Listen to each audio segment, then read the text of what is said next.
is Iran. He will fight Iran, which is basically the Shias. This is the second place that he will fight. The third battle that he will fight is Rome, the Christians. Now let's talk about the battle of Rome.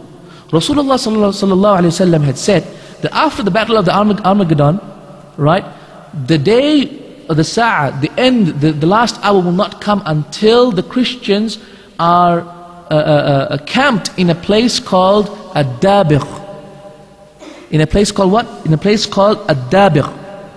And this is very important. Where is Ad-Dabigh?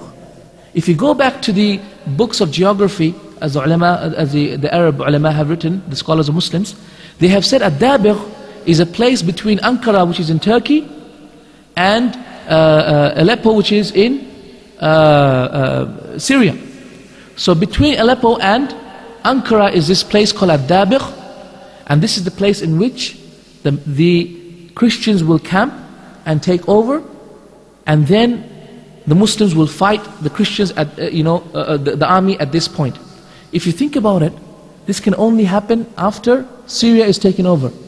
And you can already see in the newspapers, and the Congress is being told day in and day out how Syria is doing this and Syria is doing that, and how many sanctions has been put on Syria. Is anyone at any doubt that Syria will be the next country attacked? I don't have any doubt. Perhaps that they will be attacked, and so we can see how the predictions of Rasulullah is coming so clear. In fact, as we know, America has a pact with Turkey as well to actually take over to use parts of Turkey as a camp for their army in the Mediterranean, isn't it?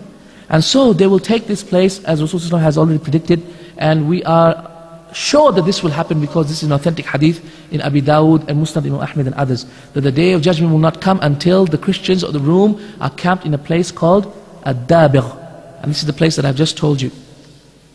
Okay. Imam Mahdi rahimahullah, in the fourth battle, in the third basically battle that he will fight, he will bring a large army to attack the Christians. And at that time, when he comes to attack the Christians, a large portion of this Christian army will become Muslim, will accept Islam. And in fact, Rasulullah ﷺ even mentioned that the tribe that will attack, remember this, the tribe that will attack the Christians will be Banu Ishaq. Now if you look at it, there's nothing called Banu Ishaq in the tribes of Arabia. There is no Banu Ishaq.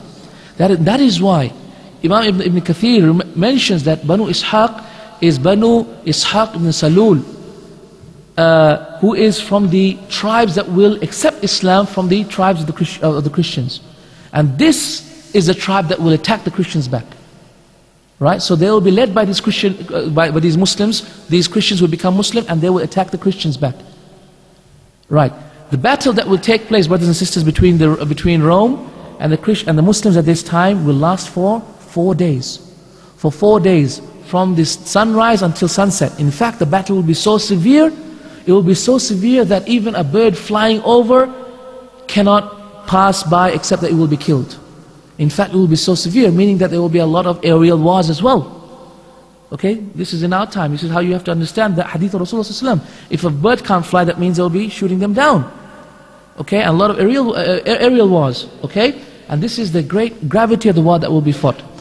In the armies of the Christians will be 960,000 men, and they will fight the Muslims. The number of Muslims, Allah subhanahu wa ta'ala knows best how many the numbers will be. However, Rasulullah sallallahu alaihi wasallam said, 1/3 of the people of the Muslims will leave the Muslims and run away. They are munafiqeen. So this 1/3 that will run away, Rasulullah said, and Allah will never forgive them. Allah will never forgive them. Why? Because they will have died as disbelievers. So these are munafiqeen that will run away from the army of the Muslims. And 1/3 will be killed, and these are the best of the shuhada. And the other 1/3 that is alive, then this is the army that will gain victory over the Christians. Victory over the Christians. Remember, the Mahdi will never be beaten. Never be beaten a single war, great or small, he will win. A promise of Rasulullah, a promise of Allah subhanahu wa ta'ala. Okay? So he will win, and he will take over with 1/3 of his men. Thereafter, a man will come from the tribes, from far away, a messenger, and he will say that Dajjal has come between you. Meaning that the Dajjal has come up. At that time, Rasulullah said that the Mahdi will send 10 of the greatest knights of the Muslims, the greatest warriors of the Muslims, to check out whether the Dajjal has really come. And these 10 will go and fight the Dajjal. And Rasulullah said in authentic hadith Muslim Ahmed, Wallahi, he said, Wallahi, I know their names and the names of their fathers and the names of their tribes, and I know the color of their skin. Imagine how Rasulullah knew all of this. Allah subhanahu wa ta'ala had told him every single thing, the details of what will happen to this ummah until the Day of Judgment. Right, and this is the battle that leads on to the last battle that the Mahdi will fight, and that is the battle against the Dajjal. Of course, he will not be able to win this because Allah subhanahu wa ta'ala has already decreed that, and he will be cornered in Damascus, and he'll be waiting for the Mahdi to come down.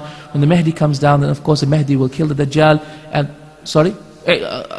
Isa alayhi salam will come down in Damascus, in the white gate of Damascus, and he will come down, and he is the one who will kill the Dajjal. Okay. There are some important points for us to remember. That is, firstly, the Mahdi will never claim to be the Mahdi, neither will he ever call himself the Mahdi. Are we clear on this? So anyone who therefore calls himself the Mahdi, or claims to be the Mahdi, right, or calls to his Mahdiship, then he is a kadhab, he's a liar. Secondly, the proof of the Mahdi is the army that will be swallowed up by the earth. So therefore, Sufyan al-Thawri radiallahu anhu, when he wanted to advise his people, his students about the Mahdi, he said, even if the Mahdi is passing by in front of you, don't join him. He said, what? Even if the Mahdi is passing by in front of your house, don't join him. Imagine, this is great advice for us, great wisdom. Think about it, what he's saying. He's saying, even if the Mahdi passes by in front of you, don't join him. And do not join him until the army has been destroyed, meaning that army that will be eaten up, and the people flock to him in hordes. That is the only time that you should join him. Meaning that this is a great sign from Allah subhanahu wa ta'ala, because that can never happen except as a sign from Allah subhanahu wa ta'ala, first of all. Second of all, this is a true sign of the true Mahdi, isn't it?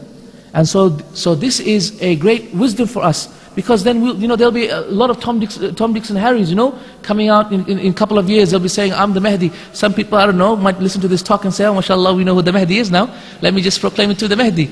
They've learnt a lot of the characteristics. It may happen, isn't it? SubhanAllah, how many of these people that we have learnt about have proclaimed themselves to be the Mahdi? So many. In fact, more people have proclaimed to be the Mahdi than has proclaimed to be the Messiah. In fact, this is something Shaykh Muslim mentions. Thirdly, the Muslimin are not in a need. They don't have any necessity, no need to know who the Mahdi is. We don't need to know. Allah subhanahu wa ta'ala will make it clear to us. So therefore, we should not wait for the Mahdi to come in order to do the deeds that we need to do.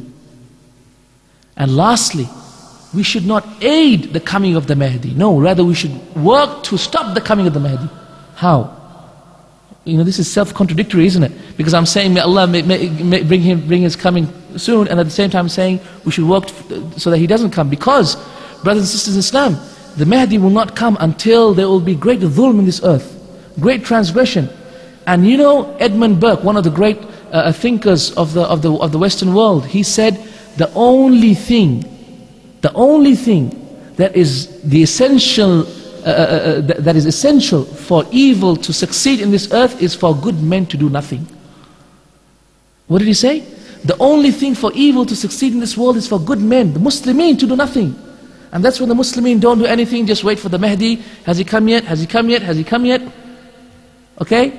Looking up all the newspapers, has he come yet? Etc., etc. Looking up all the dreams that people hear. This woman saw that she gave birth to the Mahdi, and now the Mahdi is alive now in Makkah, as we hear, mashallah. The students of Medina have been spreading this rumor 6 years ago. And we were like, I even once went to Makkah saying, where is this Mahdi? Let me try and find him. Okay? These rumors, we live on these rumors, don't we? Because Allahumma musta'an, our iman is so weak that we have to enlighten our iman with these sort of fabrications and lies. These are all fabricated. The Mahdi has not been born yet. We don't know whether he has been born yet. We don't need to know. And to say that he has been born yet is a great lie on this ummah. Is a great lie. So, in conclusion, brothers and sisters in Islam, it is very important for us to realize that the coming of the Mahdi and the coming of the last hour, the coming of the Mahdi will be just before the 7 or the 10 great signs before the hour is established. And as we know, as Imam Ibn Hajar rahimahullah mentions, that the great signs of the Day of Judgment will be mutalahiqan. They will be following one after the other. So one will come after the other and in immediate succession. And when the first one comes, and what is the first one of the great signs? The coming of the Dajjal. Right? The first of the great signs. So when the first sign, that is the coming of the Dajjal, starts, then every single sign will come in quick progression. Will come in quick progression. And there will be no way of stopping it. Okay? So brothers and sisters in Islam, first of all, we must try as much as possible to delay the coming of the Mahdi by making sure that this earth is not filled with dhulm and transgression. Rather that this earth is filled with adl, with justice, and with giving the haqq to the people. We must make sure that we don't wait for the Mahdi and just, stop doing our deeds and actions as people have done. They say, oh my God, America is about to take over Syria, and the Christians and Rome is about to have their camp in the place Rasul said, and we already have a peace treaty with the Christians, etc., etc. And so they start to pack their bags and tell their wives, let's go, and they go and they go to Yemen, or they go to Khurasan, or they go wherever, and to prepare for the Mahdi. No, this is incorrect. This is not the manhaj of Ahlul Sunnah wal Jama'ah. Rather, the ilm, the knowledge of the Mahdi should only make us want to delay his coming. Because his coming will not come until, as Rasulullah sallallahu alaihi wasallam said, "An-nafs az-zakiyya tuqtal." And who is the nafs az-zakiyya? Rasulullah said, the nafs az-zakiyya is a man, a person who will be killed just because he says Allah, Allah. A man who says Allah, Allah will be killed. Meaning that the killing and the haram and the dhulm at that time will be so much that a person who merely associates himself with the Muslims will be killed.